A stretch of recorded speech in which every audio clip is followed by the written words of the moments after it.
क्या 15 लोगों की मौत सिर्फ आग की वजह से हुई, या फिर ये मौतें 10 साल पुरानी लापरवाही, भ्रष्टाचार और सिस्टम की नाकामी का नतीजा है? जिस इमारत को 2016 में अवैध मानकर गिराने का आदेश दिया गया था, अगर वही इमारत उसी समय गिरा दी जाती तो क्या आज 15 लोग जिंदा होते? क्या कुछ लोगों ने पैसों के दम पर कार्रवाई रुकवाई? क्या अधिकारियों की मिलीभगत ने 15 परिवारों को बर्बाद कर दिया? और आखिर क्यों मुख्यमंत्री योगी आदित्यनाथ को खुद एसआईटी बनानी पड़ी? आज हम आपको बताएंगे कि लखनऊ अग्निकांड सिर्फ आग की कहानी नहीं है, बल्कि 10 साल पुराने फैसलों, लापरवाही और कथित भ्रष्टाचार की पूरी कहानी है। लखनऊ के अलीगंज इलाके में एक 3 मंजिला इमारत में भीषण आग लग गई। कुछ ही मिनटों में धुआं पूरी बिल्डिंग में भर गया। अंदर मौजूद लोग बाहर निकलने का रास्ता खोजते रहे। कई लोग दम घुटने की वजह से अपनी जान गंवा बैठे। कुछ लोग जान बचाने के लिए ऊंचाई से कूदने को मजबूर हुए। इस हादसे में 15 लोगों की मौत हो गई और कई परिवार हमेशा के लिए टूट गए। लेकिन असली कहानी आग से शुरू नहीं होती, बल्कि 10 साल पुराने पहले शुरू होती है। 2014 में क्या हुआ? 20 अगस्त 2014 को इस भवन का नक्शा आवासीय उपयोग के लिए पास किया गया था, यानी इस बिल्डिंग को रहने के लिए मंजूरी मिली थी। लेकिन धीरे धीरे इसका इस्तेमाल कॉमर्शियल गतिविधियों के लिए होने लगा। यहीं से नियमों की अनदेखी शुरू हुई। 2016 में एलडीए ने 2016 में लखनऊ विकास प्राधिकरण ने जांच के दौरान पाया कि इमारत में अवैध निर्माण किया गया है। सुनवाई हुई, मामला दर्ज हुआ और 10 मई 2016 को बिल्डिंग को ध्वस्त करने का आदेश जारी कर दिया गया। मतलब सरकारी रिकॉर्ड में साफ था कि यह बिल्डिंग का निर्माण नियमों के खिलाफ है।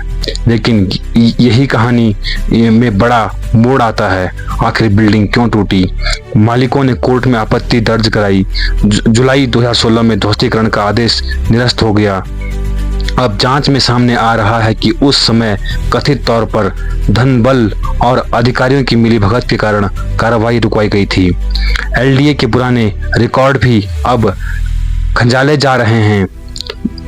यानी सवाल उठ रहा है, अगर 2016 में कार्रवाई पूरी हो जाती तो क्या 2026 में यह हादसा होता? यही सवाल अब पूरे मामले का सबसे बड़ा केंद्र बन चुका है। मुख्यमंत्री योगी आदित्यनाथ ने 15 लोगों की मौत के बाद ने हाई लेवल मीटिंग बुलाई। उन्होंने साफ कहा कि दोषियों को बख्शा नहीं जाएगा। 2 सदस्य एसआईटी का गठन किया गया। वरिष्ठ अधिकारियों को जांच की जिम्मेदारी दी गई। साथ ही पूरे मामले की गहन जांच के आदेश दिए गए। अब तक लखनऊ पुलिस ने 6 एफआईआर दर्ज की हैं। बिल्डिंग मालिक समेत 4 लोगों को गिरफ्तार किया गया है। 4 अधिकारियों को सस्पेंड किया जा चुका है। एलडीए ने भी अलग जांच समिति बना दी है। पुराने रिकॉर्ड खंगाले जा रहे हैं। अधिकारियों की भूमिका की जांच हो रही है और अब पूरा मामला सिर्फ आग तक सीमित नहीं रह गया है। सबसे बड़ा सवाल, क्या सिर्फ बिल्डिंग मालिक जिम्मेदार है, या फिर वो अधिकारी भी जिम्मेदार हैं जिन्होंने वर्षों तक आंखें बंद करके रखी? क्या नियम सिर्फ कागजों तक सीमित थे? अगर अवैध निर्माण पहले से रिकॉर्ड में था तो कार्रवाई क्यों नहीं हुई? अगर खतरा पहले से पता था तो लोगों की जान बचाने के लिए कदम क्यों नहीं उठाए गए? और अगर कथित भ्रष्टाचार के कारण कार्रवाई रुकी थी तो क्या इन 15 मौतों की जिम्मेदारी सिर्फ आग पर डाल दी जानी चाहिए? लखनऊ अग्निकांड में सिर्फ 15 लोगों की जान नहीं गई, 15 परिवारों का सहारा चला गया। लेकिन अब सवाल सिर्फ आग का नहीं है, सवाल उन फैसलों का है जो 2014 से 2026 के बीच लिए गए। सवाल उन लोगों का है जिन्होंने नियमों की धज्जियां उड़ाई हैं, नियमों का नजरअंदाज किया है। सवाल उन अधिकारियों का है जिनकी जिम्मेदारी सुरक्षा सुनिश्चित करना था। और अब पूरा देश एसआईटी की रिपोर्ट का जांच का इंतजार कर रहा है। और हमेशा से ऐसा ही होता आया है कि पहले हादसा होता है, पहले जो है भ्रष्टाचार होता है, उसके बाद हादसा होता है, उसके बाद जांच होती है। लेकिन इस जांच से क्या 15 लोगों की जान बचाई जा सकती है? नहीं।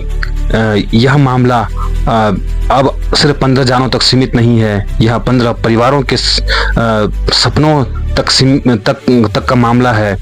और ये रिपोर्ट जो एसआईटी तय करेगी इन 15 मौतों का असली जिम्मेदार कौन है, ये डिसाइड करेगी आग, लापरवाही या फिर सिस्टम। इसी पर हम लगातार अपडेट बनाए रखेंगे। इसके लिए आप हमारे साथ जुड़े रहिए और भगवान से प्रार्थना कीजिए कि उन 15 लोगों की, जिन मासूमों की वहाँ पर जान चली गई है, उनकी आत्मा को शांति मिले। और ये दुख का विषय है और ऐसा हादसा फिर ना हो, इसलिए मुख्यमंत्री जी से यही निवेदन है कि इस पर कड़ा से कड़ा एक्शन लिया जाए। Thank you.